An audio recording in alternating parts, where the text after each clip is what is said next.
Hey everyone, welcome back to the channel. Today we're talking about something every YouTuber needs to understand. We're talking about YouTube channel hijacking. So what is channel hijacking? So YouTube channel hijacking occurs when someone takes control of your channel without your permission, and then they access your Google account tied to it. And then once inside, they can change your profile, descriptions, email settings, AdSense links. They can remove and add managers, modify your brand and your monetization settings. So basically, channel hijacking is different from simple password guessing. Most hijacks involve malware or phishing. So how does hijacking actually happen? So attackers typically use 4 common methods. Number 1, phishing emails. Basically, they're pretending to be brand deals or copyright warnings or YouTube support, and they trick you into entering your password on a fake login page. Number 2, malware downloads, often disguised as sponsorship files, editing tools and things like that. Number 3, stolen passwords, and basically they get those from reused other sites. So if you are using the same password on a different site and that site gets hacked, it's tied to your email, well then they have your password. And number 4, fake software updates. Basically what that is you click on something containing malicious code. So most YouTubers assume because they have things like two-factor authentication turned on, secondary email setup, and even using Google Authenticator, they think they're completely immune to their channel being taken over. Now those methods are certainly vital to use, but the one most common way that they take over your channel completely bypasses all those security measures. So I've also seen some well-meaning videos on the necessity of using things like a YubiKey. Well, here's the deal. YouTube authentication is tied to your Google account session, not to each site visit. A YubiKey is a second factor authentication tool, not a continuous access token. Session cookies, not your YubiKey, maintain your logged in state. So even a YubiKey, which I think is great to have, still will not protect you from what we're going to discuss today. So how do channels get hacked? So most channel hijackings don't happen because someone guessed your password. They happen because creators click on a link or an attachment in an email, usually pretending to be a brand deal or a copyright notice or sponsorship opportunity. And when they click on that link, the attacker doesn't need your password. He doesn't even need your two-factor authentication code. All he needs is for you to just click on that link and then nothing else. And why is that? Because they're not stealing your login, they're stealing your browser session. And that's what we're going to go over today. So what is browser session hijacking? So when you log into YouTube, Google gives your browser a special cookie. Basically a little digital ticket that says, hey, this person is authenticated. And that cookie is what keeps you logged in. If an attacker tricks your browser into handing over that cookie through a malicious website or a fake OAuth prompt or a compressed file, they can actually import that into their own browser and instantly become you. So no password, no two-factor authentication, no alerts. This is why many creators say, hey, I had two-factor authentication turned on and they still got in. Because two-factor authentication and things like Google Authenticator, they protect your login, they do not protect your session. So what is a browser session? So basically this is the heart of the whole problem. When you log into YouTube, your browser stores a little piece of data called a session cookie. Think of it as like a backstage pass. As long as you have that pass, your browser doesn't need to ask for your password again. It just says, yep, this person has already logged in, let them through. So the things that your session include are your login state, your YouTube Studio access, your Google account permissions, any OAuth tokens you've approved. And so here's the important part. Your browser automatically sends that session cookie to any website that asks for it as long as it looks legit. So attackers know this. So instead of trying to steal your password, they try to steal that session cookie. Because if they get that cookie, they import it into their browser and instantly become you without ever logging in. So that's what this tutorial is about. Now this tutorial is filmed on Linux Mint and I'm using the Firefox browser. But the exact same protection methods work on Windows also. So just follow slightly different steps to open up your browser profile manager. Everything else is identical. Firefox profile works the same way. Session cookies work the same way, any browser that you use. So you'll just have to figure out exactly what browser you're using and how to access your profile. So whether you're on Linux or Windows, this method will stop session hijacking and keep your YouTube channel safe. But before we get into it, I just want to make sure that you follow this video all the way through to the end, because although I'm going to give you a lot of important critical information, there's also something that needs to be done when we're all through with this to make this whole thing work correctly and to keep you safe. So let's get right into it. So as I said, I am using Linux Mint. Now, the default browser for Linux Mint is Firefox, and so that's what I'm using. Now, if you're on a different system and you're using a different browser, then you're going to have to figure out how to add profiles in a different browser. But I use Firefox. That's the only browser I use, and so that's what I'm going to do the tutorial on. But you can carry this over to different browsers. You're just going to have to figure out how different browsers operate and how to add and change profiles in that browser. So where does Firefox store the session tokens? So basically, if we go to the home directory, and then here we have the config. Now, we do have Mozilla, and in Mozilla, sometimes it'll get stored in Mozilla and then Firefox, but on my machine, it gets stored in the .config folder. Now, if you can't see that, you'll have to go up to View and turn on Hidden Files, because that is a hidden folder. So we click on .config folder, and in here, we're going to see Mozilla, and then Firefox. And then you'll see here this gobbledygook.default-release. This here is my profile right here. And if I click on that, you'll see all of this is what takes care of my profile. And so if I was to add another profile, of course, I'll get another folder right here. So this is my default profile. So in Windows, your profile for Firefox should be stored here. See users, the username, app data, roaming, Mozilla, Firefox profiles. Now, if it's not in there, just do a search and you should be able to come up with the profile directory for that. So back to Linux, this is my full session data for that profile. Now, the exact files that hold that session are, number one, we have down here cookies.sqlite. And this is the big one. It contains your Google login cookies, your YouTube session cookies, your OAuth tokens, and persistent login state. This is the file that the attacker wants right here. This cookies, right here, SQLite. Now there's another one, the session store.json LZ4, and that is down here, right here. Now this one stores your open tabs, your windows, and your session metadata. It's not as sensitive as cookies, but it's still part of the session. So basically, this whole folder right here needs to be protected. So how do we protect that?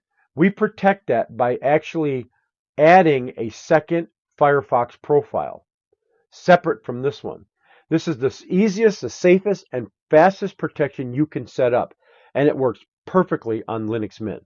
Now, doing this, you don't need a second computer, you don't need a virtual machine, you don't need any special software. You just create a second Firefox profile that has 0 logins, 0 cookies, and no access to your YouTube session. And this is the one that will open whenever you click on a link in emails or open up a malicious file. So let's go through creating that second Firefox profile. So we open up Firefox, and in the address bar, you want to type about:profiles. And you'll see here it shows my profile, my default one. And it is in home, mint, config. I showed you this directory right here.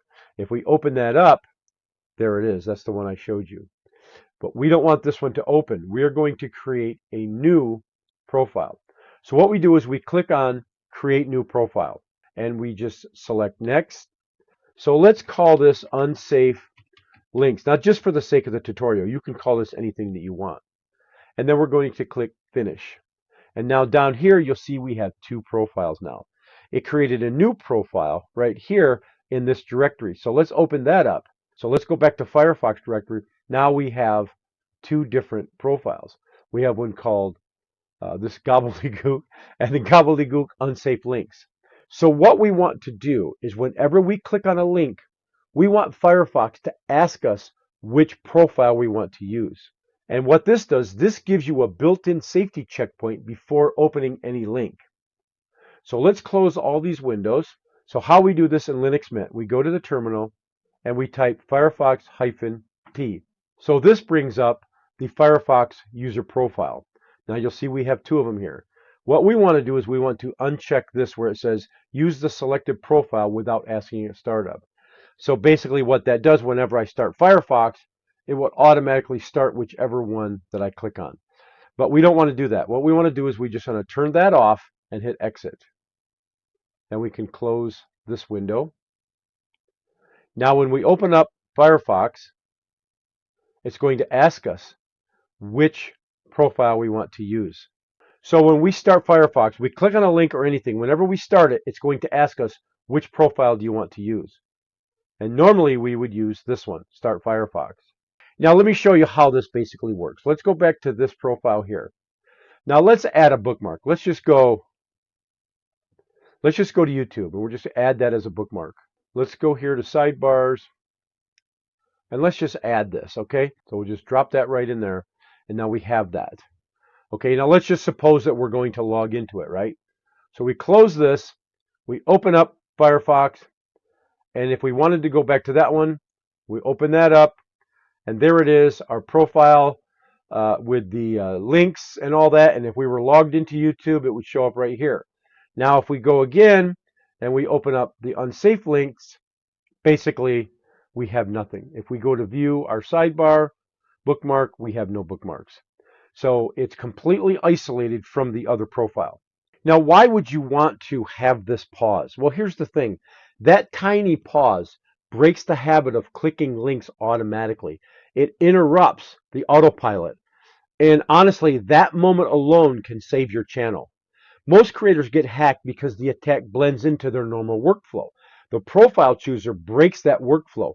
It forces you to think before you open something. So even if you forget, even if you slip up for a second and click a link you shouldn't have, Firefox gives you a built-in checkpoint, a chance to stop, switch profiles, and stay safe. So now, let's suppose that you do not want to have to choose the profile whenever you click on the Firefox icon. Okay, what we can do is we can leave this for any time you click on a link. So let's just suppose that you click on a link. This here, Firefox browser will open up and it'll ask you for the profile. But let's suppose you don't want to do that. Okay, what we can do is we can create a launcher for each different profile. And it's very simple to do. All we have to do is right click on the desktop, create new launcher here. Now in this, all we have to do is let's give it a name. So let's say Firefox default. Whoops, would help if I spelled it correctly. And then we can also change the icon here to something. We can just give it anything here. Let's give it a face kiss. Okay, now for the command is very simple.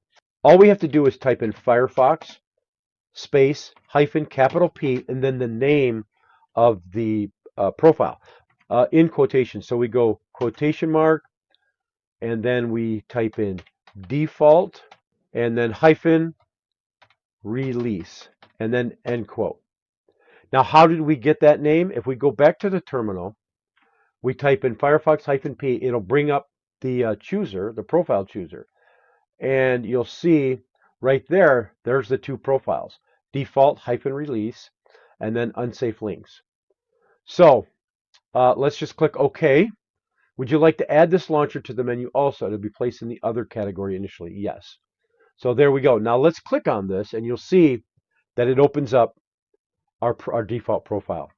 And we still have this one down here that will open up whenever we click on a link and it'll keep us safe. So let's create one now for the unsafe links. Now you're probably thinking, well, I don't need that profile because there'd be no reason for me to use that. It's only just to use in case I click on a link.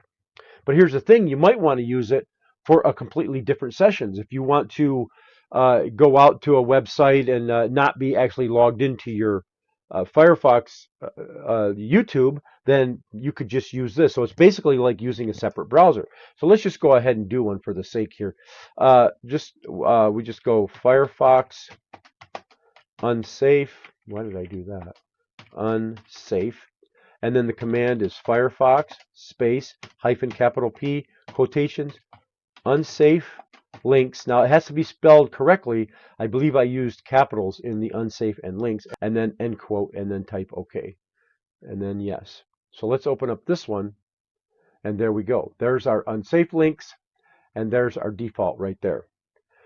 So now let's test this. Let's just go create new document, and let's call it test.html. So let's suppose that this is a link in an email, or it's something nefarious, and we should not have clicked on it. We accidentally click on it, and here's what we get. Boom, we get our launcher. And I say, whoa, what happens here? I have to choose a profile. Oh, I clicked on a link I shouldn't have. That's where you go exit or just go unsafe link. So now if you want to do normal browsing, all we have to do is go Firefox default, and boom, there we are, and we don't have to worry about it.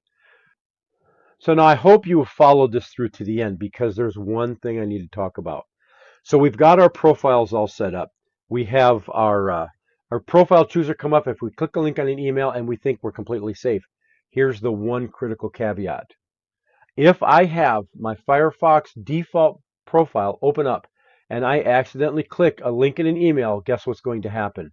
It's going to open up in my default profile. And all of this is a moot point, because I've just opened it up because I was surfing with my default profile open, and then I opened up my email. So it's critical that you make sure that you close your Firefox session, your whole browser, before you check your email. And that's going to be a critical point, because if you accidentally click on an email, you will not get this window come up. What you will get is you will get your default profile, because that's what you're surfing with. So it's very important that for this to work, you have to get used to closing your Firefox before you open up your email and check your email. So in closing, session hijacking is one of the most common ways YouTube channels get stolen, and most creators don't even know that it exists. But now you do, and with a second Firefox profile plus the profile chooser, you've got a simple, powerful shield that stops this attack completely. So if you found this helpful, hit like and subscribe, and please share this with other creators. It could literally save their channel. So thanks a lot for watching, guys. We'll catch you later.